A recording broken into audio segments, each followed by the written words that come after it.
Okay, so ladies and gentlemen, Julie Thévenet, please welcome her. Thank you.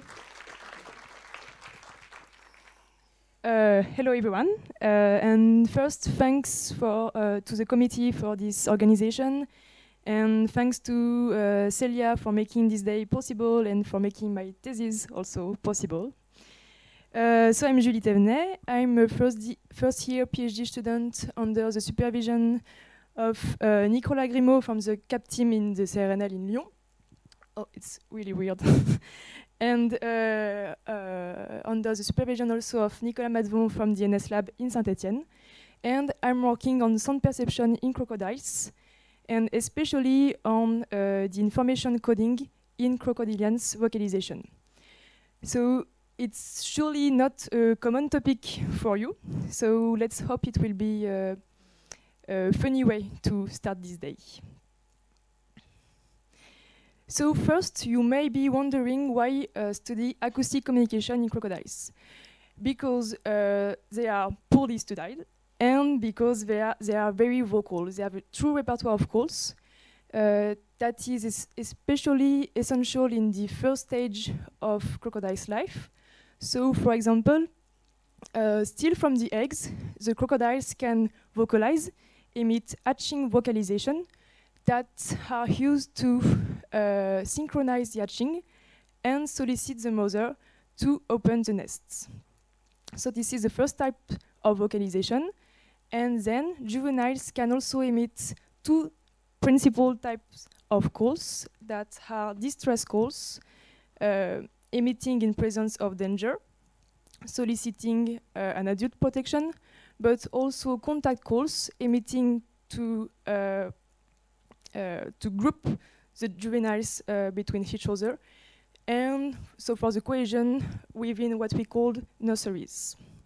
So these are the principal calls emitted by the juveniles.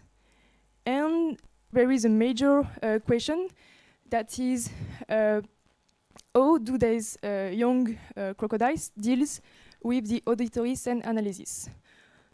So you may know that in the environment there is a lot of sounds that can be both biologically relevant sounds for the animals, but also non-relevant sounds, such as other species sounds, but also abiotic sounds like rain, water course, or wind, whatever. And so the animals has to extract and then identify which are the biologically relevant signals for them, and they have then to know if the signals are relevant enough to respond to it, considering the surrounding risk. So if we take concretely this situation, so these young caimans have to deal with the massive auditory information present in their environment. And so they have to extract, for example, the call from their fellow caimans, from other calls produced by other present animals. And in these simple examples, the caimans have to extract the calls of their fellow caimans, which sounds like that. No. Yes. Yeah, this is a crocodile call. And so they have to extract their sounds from calls produced by frog, which sounds like that. So we have finally quite this situation.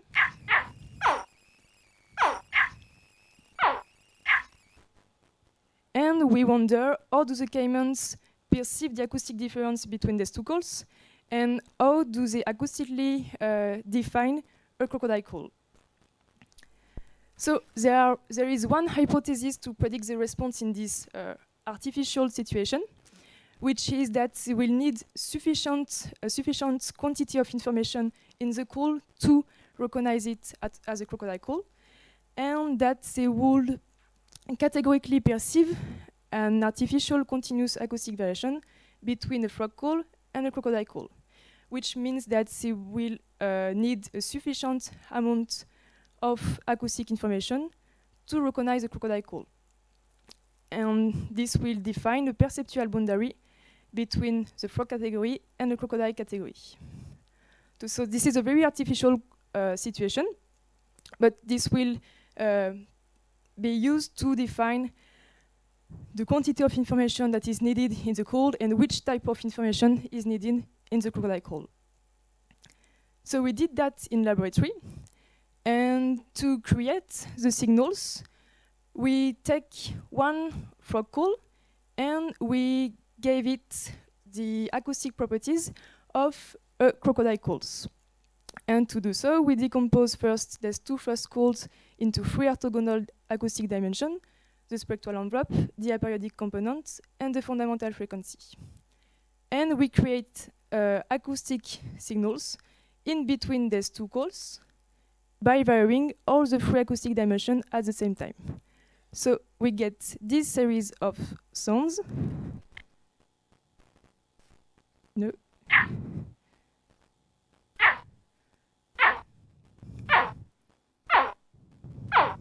So beginning from the frog call to the crocodile call. And then to point out more precisely which acoustic parameter was relevant for the crocodiles, we did also morphing by giving to the frog call only the spectral envelope of the crocodile call, and the same for the aperiodic component, and the same for the fundamental frequency. So, and also with all the possible combination of two acoustic dimensions. So now that we had our set of stimuli, we did experiments in laboratory in the NS lab in Saint-Etienne, where we use a go-no-go paradigm. So this is basically when you taught the animal to go to when he heard a signal, so for to the crocodile call, and no-go when he heard a frog call. So basically, and we did that by reinforcing the behavior of the animals by giving it a food reward when he heard a go signal, so a crocodile call. So basically, like you can see on the video, we emitted a crocodile call from, say, here. And the little crocodile here was taught to come near the loudspeaker when the sound was emitted. And it received the reward only if it reached the loudspeaker.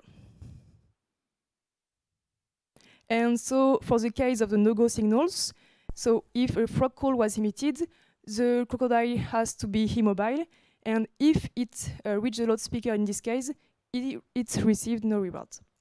So this is a go-no-go paradigm.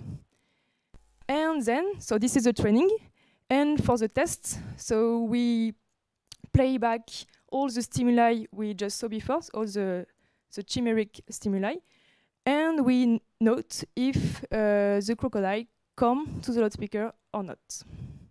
So if it considers it as a crocodile or as a frog signal. So just quickly for the results. So it works. So the crocodiles label the call into three categories, with a sharp boundary between 20% and 40% of informations, which means that they consider these three first calls as frog calls, and then from 40% of information, they consider it as a crocodile calls without any hesitation. So in any case, they go to the loudspeaker when 20% of information was added in the call. And now concerning the acoustic parameter study for the recognition of the crocodile call, only the spectral envelope was sufficient to elicit a response. So the crocodiles came to the loudspeaker when the spectral envelope of the crocodile calls was added in the calls. But neither the pitch or the aperiodic component was a relevant cue. So now if we combine these two informations, so that there is a boundary between 20% and 40% of information, and that the spectral envelope is the major cue to recognize the crocodile calls, we did a complementary experiment where we mixed these two informations, and we did again a morphing by focusing between 15% and 40% of information by varying either all the acoustic parameters altogether or either only the spectral envelope. And what we can see here is that the boundary is quite the same if we morphed only the spectral envelope or the free acoustic dimension at the same time. So the spectral envelope is really almost the only cue that is used by the Caymans to label the call and to recognize a crocodile call. Yeah, so this is the conclusion. And that only a little amount, so around 35%, is needed in the call to recognize a crocodile call. So this was the first part of these big experiments. And to confirm a categorical perception process, you need actually a second criteria, that is the discrimination criteria, where you should find an enhanced discrimination of pairs of signals that belongs to two different categories, so around the perceptual boundary, compared to signals belonging to different categories. So this is what we have tested in a second experiment, and this time we use a two-choice test. So remember the setup. So now the Caymans are asked to choose between one of the loudspeakers emitting at the same time. So you have two loudspeakers emitted two different signals at the same times, and the Caymans has to choose one of those. So in this example, you have one signal here, 20%, one signal here.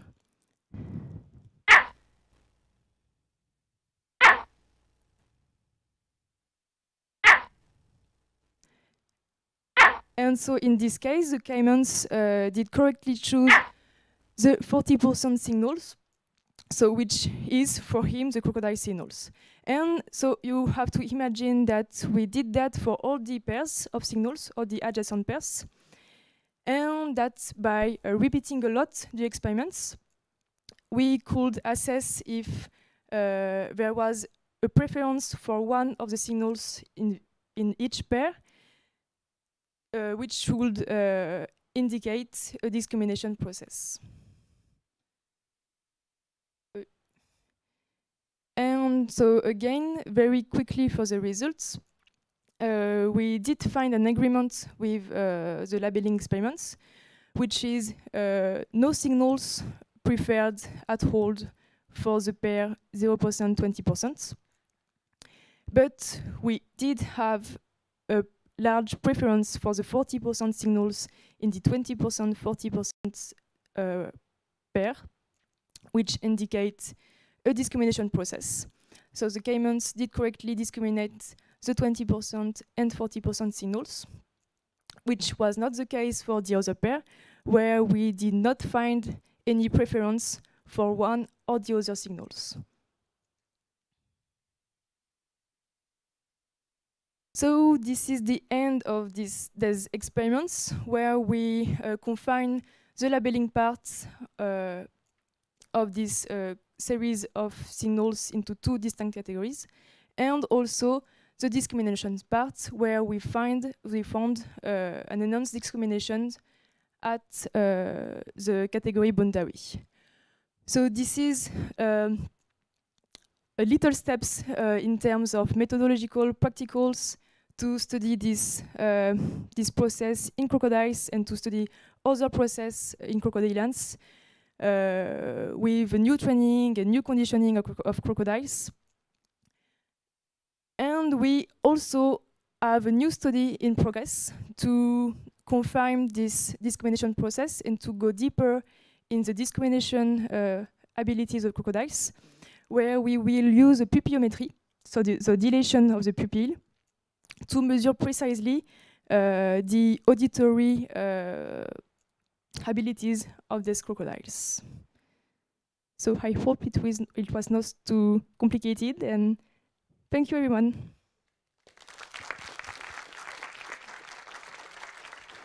Thank you, Julie. I don't know if some of you have questions. Simon, maybe you can light a little bit the room for us to see the people. Yes, thank you. So I don't know if you have questions for Julie. Yes?